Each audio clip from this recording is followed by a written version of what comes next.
Next up at UFC Denver, we have one of the weirdest co-main events I've ever seen. Of all the fights on this card, of all the hype trains, of all the entertaining fights that they've put together on this card, and this is a good card. I think this is a good card. To have this as the co-main event seems a bit odd. And I like Santiago Ponzinibbio. He's a good fighter. He's been around for a while. He's had some exciting fights. Muslim Salikhov-ish. Both of these guys are coming off 40-year-olds nobody cares about. Why is it the co-main? I'll say it. Coming off losses, no less. They're not on winning streaks. This means nothing for the division. This is nuts. The Bonfim fight should be the co-main event. Oh, fuck that. It should be Dober or Jean, or it should be Montel or Damon Blackshear. I mean, that's going to be a fucking wild fight. They moved the order around. It just announced. It starts with the Elder fight, then the Frem, then the Luana, then the Blackshear, then the Jasmine now. So Van and Charles is the featured prelim. Oh, that's where it was, and they moved it down and then back up. That's funny. And obviously you had the order messed up on here because John and Dober's the featured main card. Well, either way, this is a very bizarre co-main event.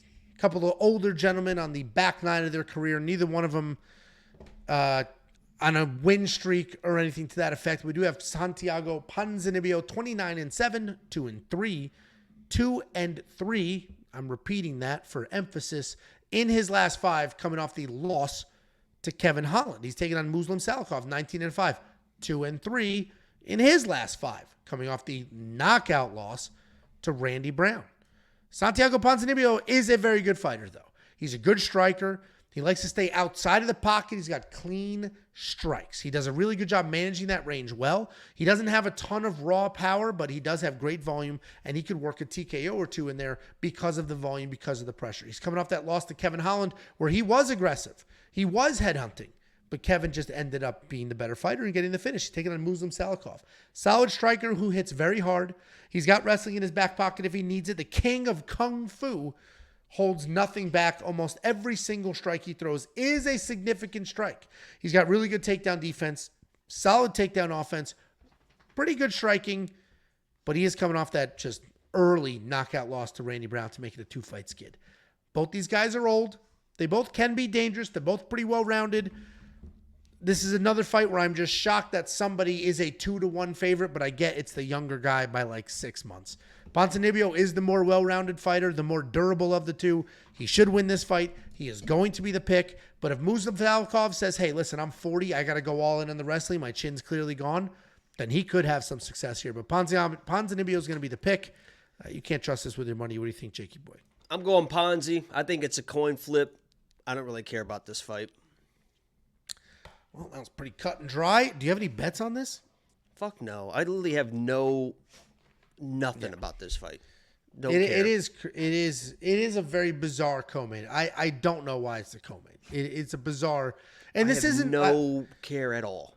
And I'm not trying to like dog them or be disrespectful, but at all. And they're both decent fighters. They are older. They're coming off losses. Like I don't know why they made. This might turn into the fight of the night. But I just 100% could. Leading up to it.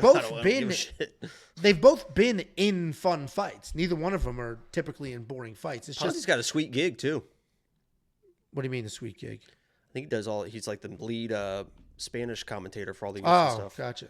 He's a good-looking dude. Pretty funny on the microphone. It was funny. The first thing I got, when I went to the Apex, the first thing I did is you walk through the section of the hospitality, and at the very end, that's the stage where they have the weigh-ins, and then you can see you turn to the left, and the Apex is right there, and the Spanish broadcast table is right there, and he was sitting there, and I was like, oh, Ponzi, and I went like it's almost like he was like in a fucking zoo. I'm like, oh, Ponzi, and then he's like on his phone, he goes like this, he goes.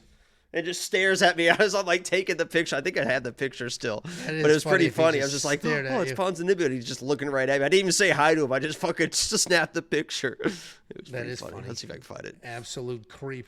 Well, we're both on the Ponzinibbio side here. What you do with that information is on you because I've done nothing with it. But if you do want to check out the bets for the other fights, there are 12 fights on this card. One of them is brand new within the last few hours.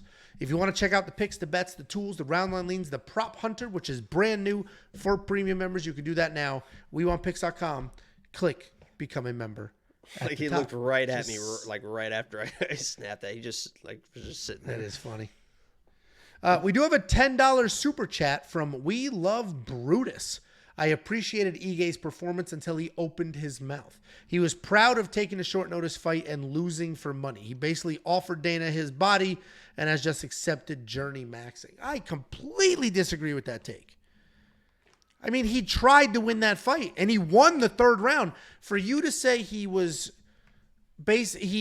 how did you word this? He just accepted a fight for the journey. He proud of taking a short notice fight and losing for money.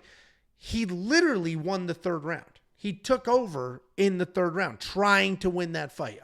I don't think he just showed up being like, oh, I'll get an easy payday, whatever. Thank you, Dan. Thank you, Dan. I disagree with this take. Dan. And he should market the shit out of this. He did. He made UFC history. Nobody's ever stepped up on that short notice once it became a regulated sport. And of course it was a fucking business decision as well, because now they're going to do whatever he wants. He literally said he got paid 4 times his normal salary, and they said he can fight at the whatever Sphere. you want next, basically. Like, just so name your price and fucking whatever. I appreciate the super chat for sure. Hunter Campbell was like, fucking get in the car and name your price. I don't give a fuck. We have a co-main to save. I guarantee it was like fucking 100%. Dan, I don't give a fuck. Whatever you want, buddy, because you can save this fucking co-main, and he did. Thank you, Dan. Yeah, he made life-changing money Dan. Made life-changing money, became a fan favorite overnight. I guarantee he made $500,000 at least. Yeah, became a fan favorite overnight and now gets the fight at the Sphere, which might end up being the biggest card of the year. The Sphere could end up being bigger than 300, especially if they do sneak that Conor fight on there, which at this point... I don't understand how they're going to fucking do that. And I think that big board is going to be so distracting. I think it's going to be I don't know. Did you see the video clips of those people in LA at that theater, how they got to watch UFC 303?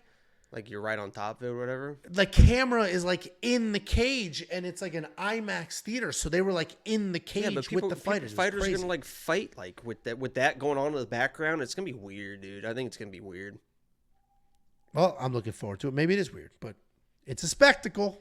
And you know I love the freak that's what shows. Dustin said today. UFC's got to figure out if they're going to be a sports business or an entertainment business. Why? Why? Why do you say that? Because it seems like I think he was just talking about like a lot of these moves seem like more entertainment moves in a serious type of sport. He's benefited more from entertainment bullshit than anybody in that division. What do you mean? He got a crack at a fake BMF title. He got a title shot that he didn't earn. He's gotten more opportunities for entertainment purposes. Earned all those opportunities. Because he's entertaining, not because he's winning fights. Thank you, Dan. That's what I thought.